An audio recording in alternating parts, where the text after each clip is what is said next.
আজকে আসলাম এটা শেখানোর জন্যই। একটা কিরশফের ম্যাথ সলভ করতে গেলে সবার প্রথমে তোমাকে এই জিনিসটা জানতে হবে। দেখো অনেকগুলো সার্কিট যেগুলো নর্মালি আমরা যেমন তুলরোধ দিয়ে করলাম, বাড়ির কাজ দিলাম, এগুলো করা যায়, ওই অঙ্কগুলা কিন্তু কিরশফ দিয়েও করা যায়। কিন্তু কিছু অঙ্ক আছে যেগুলা কিরশফ দিয়ে করা যায় কিন্তু নর্মালি করা যায় না। যেমন এই অঙ্ক, বোর্ডে যে অঙ্কটা তোমার দেখাচ্ছে, দেখো প্রথম ঝামেলা হচ্ছে, দেখো একই অঙ্কের মধ্যে দুইটা সার্কিট দেওয়া হয়েছে, দুইটা কোষ দেওয়া হয়েছে, E1 এবং E2। হ্যাঁ, E1 হচ্ছে 6 ভোল্ট, E2 হচ্ছে 3 ভোল্ট।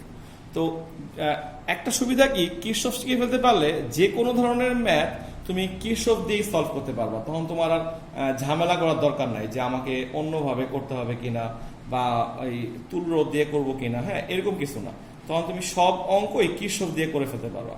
আচ্ছা, অঙ্কটা আমি তোমাকে একটু বলি, দেখো কি লিখছি। এখানে সার্কিটের মধ্যে একটা কোষ হচ্ছে 6 ভোল্ট, একটা হচ্ছে 3 ভোল্ট, একটা রোধ হচ্ছে 3 ওহম, একটা রোধ হচ্ছে 4 ওহম, একটা রোধ হচ্ছে 2 ওহম। এখন আমরা ডিসাইডেড এটা কিরশফ দিয়ে সলভ করব। কারণ কি, যেহেতু একের বেশি কোষ আছে, এই ম্যাথটা তুমি নরমাল নেমে করতে পারবা না। কেননা ওরা যে কিভাবে যুক্ত তুমি বুঝতেছই না, সিরিজ না প্যারালাল। তো কনফিউশনের দরকারই নাই। যখন ঝামেলা দেখবা যে আমাদের অঙ্কগুলোর মধ্যে আমরা বুঝতেছি না যে কিভাবে করব, তখন কিরশফ দিয়ে করে ফেলবা। ম্যাথগুলো একটু বড় হবে সাইজে, কিন্তু একটা টেকনিক অ্যাপ্লাই করব, সেটা একটু শেখানোর জন্য আমরা আজকে একসাথে করেছি। প্রথমত যেহেতু ডিসাইডেড আমরা একটা কিরশফটা ইউজ করব, আমি প্রত্যেকটা পয়েন্টের নাম দিয়ে ফেলি। এ, এই পয়েন্টের নাম বি, এই পয়েন্টের নাম সি, এই পয়েন্টের নাম ডি। সাধারণত আমি ই অক্ষরটা দেই না, মানে ই এখানে আছে তো আমি এখানে দিলাম এফ, এখানে দিলাম জি। তোমার ইচ্ছা, তুমি তোমার মতো করে মার্কিং গুলো করো। সেকেন্ড যেটা ইম্পর্টেন্ট মনে রাখবা কিরশফের ম্যাথ করতে গেলে, যে এটা যেহেতু E1 সবাই জানো যেটা সার্কিটের পজিটিভ প্রান্ত, রাইট, এটা নেগেটিভ প্রান্ত। তো সব সময় কারেন্টটা পজিটিভ থেকেই বের হবে। তাহলে এটা I1 ধরি, যেহেতু এটা E1, এই I1 টা এখানে আসবে, এখান থেকে তো একটা কারেন্ট বের হওয়া উচিত। এটা I2, এটাও এখানে আসবে, এখানে আসবে। তাহলে I1 আসলো, I2 আসলো, মিলে একটা কারেন্ট ঢুকবে, তার নাম আমরা I3 ধরি। সহজ ম্যাথ কিরশফের আসলে কারেন্টের দিকগুলো দেখা দিবে। সবচেয়ে বাজে ম্যাথটাতে এই মানগুলো দেওয়া থাকে না, তবে আমরা প্রথমত দিয়ে দেব এই মান ম্যাথগুলোই করব। হ্যাঁ, তো E1 থেকে I1 বের হইলো, E2 থেকে I2 বের হইলো, এবং I1 আসলো, I2 আসলো, দুজনে মিলে এটা I3 হয়ে গেল। হ্যাঁ, আচ্ছা, সবাই যেটা খুব ভালো করে মনে রাখবা,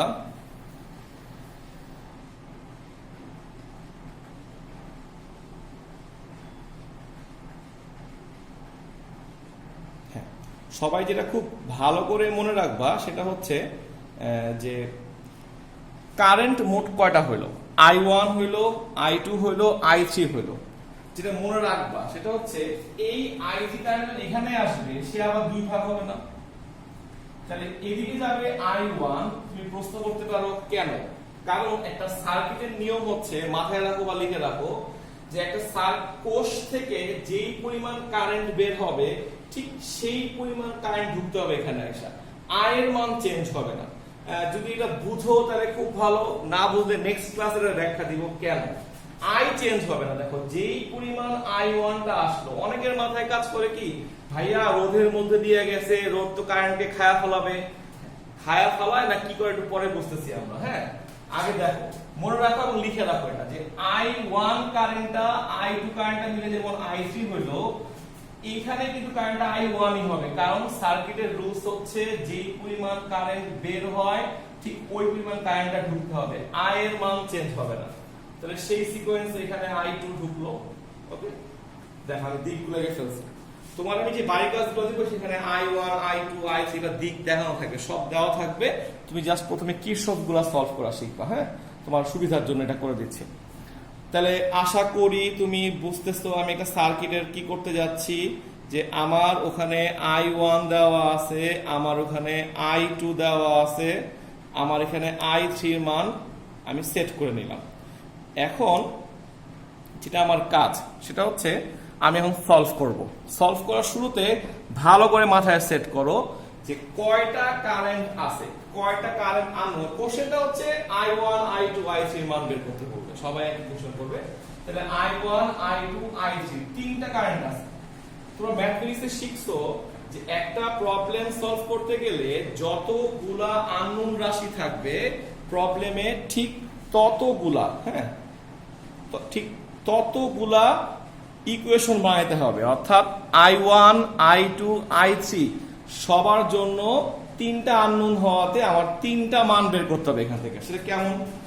তিনটা রাশির মধ্যে সবসময় আমরা কিরশফের ফার্স্ট ল দিয়ে ট্রাই শুরু করব কাজটা। এখন কিরশফের ফার্স্ট ল তুমি কোথায় ইউজ করবা? কিরশফের ফার্স্ট ল তুমি ওখানে ইউজ করবা যেখানে অনেকগুলা কারেন্ট আছে, একের বেশি। কিরকম? কেউ যদি ভাবো ভাই আমি এখানে এ বিন্দুতে অ্যাপ্লাই করি, এখানে কারেন্ট কয়টা? একটা, লাভ নাই। সি বিন্দুতে একটা কারেন্ট I2, ডি বিন্দুতে একটা কারেন্ট I2। তুমি খুঁজবা কোন পয়েন্টটাতে যায় আমার অনেকগুলো কারেন্ট যোগ হয়েছে বা বের হয়ে গেছে। এটা 3 থেকে 4টা ম্যাথ করার পর তুমি অনেকটু ক্লিয়ার হয়ে যাবে। তখন তোমাকে আমাকে প্রশ্ন করা লাগবে যে ভাই এটা কি হলো। হ্যাঁ, তখন দেখো I1 I2 I3 তিনটা কারেন্টই আছে কিন্তু এই বি পয়েন্টে, না? বি পয়েন্টে দেখো I1 ঢুকতেছে, I2 ঢুকতেছে, I3 বের হয়ে গেছে। হ্যাঁ, তুমি আমাকে বলতে পারো ভাই আমি এফ পয়েন্ট নিই, একই কথা। এখানেও I3 আছে, এখানে I1 আছে, I2 আছে। সো বি অথবা এফ যে কোনো একটা পয়েন্ট নিলেই তোমার অঙ্কটা শুরু করা যাবে। তা আমি লিখি প্রথমে যে বি বিন্দুতে, হ্যাঁ,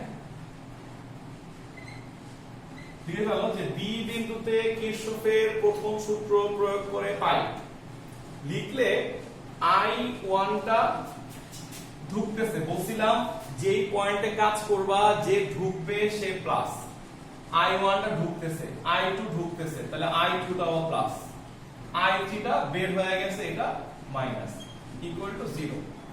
এটা নিয়ে খুব টেনশন করার দরকার নাই, তুমি একটা ফলো করলেই হলো যে I1 টা ঢুকতেছে, I1 টা ঢুকতেছে, I2 টা ঢুকতেছে, I3 টা বের হয়ে যাচ্ছে। সো যে ঢুকবে সে প্লাস কারেন্ট, যে বের হয়ে যাবে সে মাইনাস কারেন্ট। সিম্পল জিনিস। তাহলে ইকুয়াল টু হচ্ছে 0। আমার একটা সমীকরণ তৈরি হয়ে গেল। আমি অভিজ্ঞতা থেকে একটু কাজ করে রাখবো। আমি করব কি I1 প্লাস I2 সমান সমান লিখে ফেলবো I3। এটা এক নাম্বার সমীকরণ। আচ্ছা, কিরশফের ফার্স্ট ল যদি আরো প্রয়োগ করা যায়, যেমন এফ পয়েন্টে তুমি একটু ঠান্ডা মাথায় প্রয়োগ করো, একই রাশিমালা আসবে না যে I3 ঢুকবে, এটা plus, I1 minus, I2 minus, equal to 0। তাহলে এটাই চলে আসলো না। এই জন্য আমি আর এফ পয়েন্টে কিরশফের ফার্স্ট লটা নিব না। আশা করি আমার কথা সবাই বুঝতে আমি কি বলতে যাচ্ছি। অর্থাৎ কোন পয়েন্টে নিব, কোন পয়েন্টে নিব না, এটা ক্লিয়ার করার জন্য তোমার কিছু প্র্যাকটিস করতে হবে, মাস্ট বি। আর একটা, দুইটা, তিনটা ম্যাথ করে তুমি দেখবা যে তুমি আমার চেয়ে ভালো কিরশফের অঙ্ক করতে পারবে, এবং পারলে তোমার অধ্যায়টা শেষ। মেইন কথা, যেহেতু আর কোনো পয়েন্ট পাওয়া যাচ্ছে না, আমাদের নেক্সট কাজ হচ্ছে আমরা কিরশফের সেকেন্ড ল অ্যাপ্লাই করব। তুমি জানো এটার নাম হচ্ছে লুপ থিওরেম, অর্থাৎ লুপ নেওয়া লাগবে। লুপ মানে বদ্ধ একটা চক্র নেওয়া লাগবে। হ্যাঁ, ওকে বলছিলাম ক্লাসের মধ্যে যে যেই পয়েন্ট থেকে শুরু করবা, সাধারণত আমি যদি এখান থেকে শুরু করি তাহলে এ বি এফ জি এ, এটা একটা লুপ হলো না? দেখো অনেক বই এবং ছবি আঁকা থাকে, উপরের ক্লাসগুলো দেখাবে দেওয়া হয়, দেখা হয় যে আমি কোন দিকে ঘুরছি। বাট আমরা তো লিখেই দিচ্ছি, আমরা লিখবো এ বি এফ জি এ, এই একটা লুপ নিলাম আমি আমার মতো করে। হ্যাঁ, আর দেখো লুপ কি তিনটা তৈরি হয়েছে, এটা একটা লুপ, এটা একটা লুপ, আর পুরো একটা লুপ নেওয়া যায়। তা আমার মোট সমীকরণ দরকার তিনটা, আমি একটা পেয়ে গেছি ফার্স্ট ল থেকে।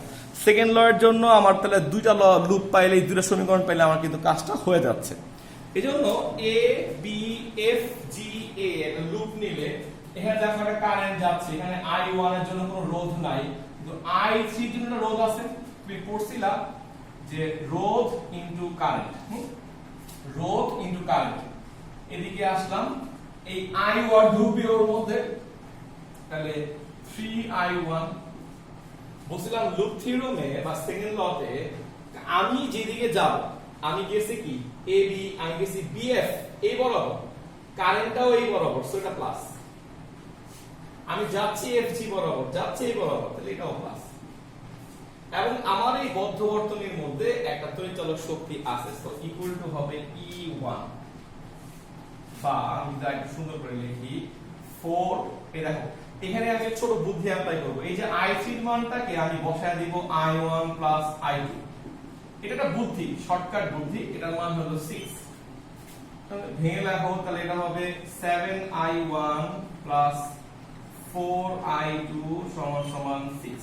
আমি 2 নম্বর সমীকরণ পেয়ে গেলাম। এই জিনিসটা একটা ট্রিক্স, এটা ম্যাথ করতে তুমি বুঝে ফেলবা যে তিনটা কারেন্ট বের করার সময় এই বুদ্ধিটা অ্যাপ্লাই করতে হয়, 4 নম্বর কারেন্টের সময় নিশ্চয়ই আরেকটা বুদ্ধি আসবে, সেটাও আমরা দেখব। আচ্ছা, তাহলে নেক্সট সমীকরণটা আমরা কি পেয়ে গেলাম একটু খেয়াল করো বোর্ডের দিকে, যে আমরা পেয়ে গেলাম হচ্ছে 7i1 প্লাস 4i2 সমান সমান 6, অর্থাৎ সেকেন্ড সমীকরণটা আমার তৈরি হয়ে গেছে। ওকে, নেক্সট কাজটা হচ্ছে আমি আরেকটা লুপ নিব এখন। সেই লুপটা কিভাবে নেওয়া যায় দেখেই বুঝতেছো যে এটা লুপ হয়ে গেছে। এটা একটা জিনিস লিখে রাখো বা মানে মাথায় রাখো, আমি একটা বুদ্ধি অ্যাপ্লাই করতেছি। আমি সবসময় সার্কিটের প্লাস থেকে কাজটা শুরু করছি, দেখছো, মাইনাস থেকে না, আমি তো এদিকে ঘুরতেছি না। তার কারণটা বলবো একটু পরে, আপাতত মাথায় রাখো। তাহলে আমি যদি এখান থেকে ঘুরি, তাহলে নাম হবে কি সিবি, তারপরে এফডি, তারপরে সি। একটা ক্লোজ সার্কিট হয়ে গেল, সিবি তারপরে এফডিসি। এই একটা বদ্ধ বর্তনীতে আমরা যদি আবার সেকেন্ড লটা অ্যাপ্লাই করি, তাহলে এখানে i3 × 4 হবে, 4i3। এটা প্লাস হবে কেন বুঝছো তো? আমি এই বরাবর যাচ্ছি, কারেন্ট এই বরাবর যাচ্ছে, দেন এদিকে গিয়েছি, এদিকেও যাচ্ছে i2, এটাও প্লাস হবে, তাহলে i2 × 2। আর এখানে একটা তৈরি শক্তি হচ্ছে e2। দেখো বুদ্ধিটা আবার অ্যাপ্লাই করি, ওই যে i3 এর জায়গায় আমি এখানে বসায় দিচ্ছি i1 plus i2 plus 2i2 সমান সমান এটা হচ্ছে 3। সুতরাং আমি এটা লিখতে পারি 4i1 প্লাস 6i2 সমান সমান 3। এটা 3 নম্বর সমীকরণ। আবার মনে করে দেই, এই বুদ্ধিটা হচ্ছে কি জানো, আমি প্রতিবার i3 কে সরায় ফেলতেছি, কারণ আমাদের মূল উদ্দেশ্য হচ্ছে i1 i2 আর i3 এর মান বের করা। সো আমি দেখো 2 নাম্বার আর 3 নাম্বার সমীকরণে দুইটা মান পেয়ে গেলাম, যেই দুটার মধ্যে শুধু i1 এবং i2 আছে, i3 এর অস্তিত্বই নাই। অর্থাৎ আমি আগেই জানতাম যে আমার i3 ঝামেলা করবে, আমি i3 কে সরায় ফেলছি i1 প্লাস i2 দিয়ে, সেম ভাবে সরায় ফেলছি। তিন কারেন্টের যেই কিরচফগুলো তুমি সলভ করবা, সবগুলোর মধ্যে এই একই সিস্টেমে করতে হবে। অর্থাৎ তুমি একটা কিরচফের ফার্স্ট ল অ্যাপ্লাই করবা,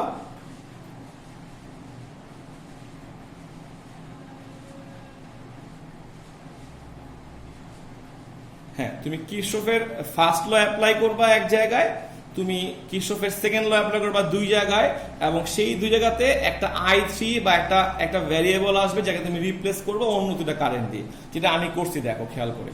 তাহলে তোমার শেষ পর্যন্ত 2 আর 3 নাম্বার সমীকরণটা বের হয়ে গেল, যেখানে i1 i2 বাদে আর কেউ নাই।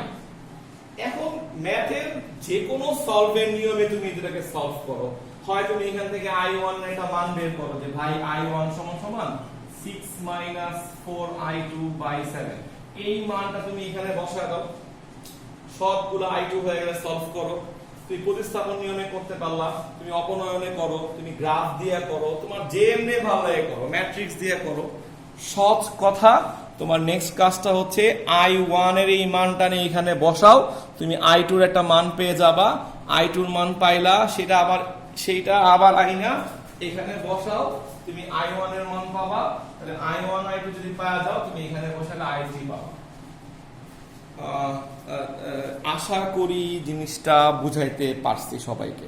কেমন, সবাই বুঝছো কিনা দেখো, যে এটা হচ্ছে জিনিসটা কেমন।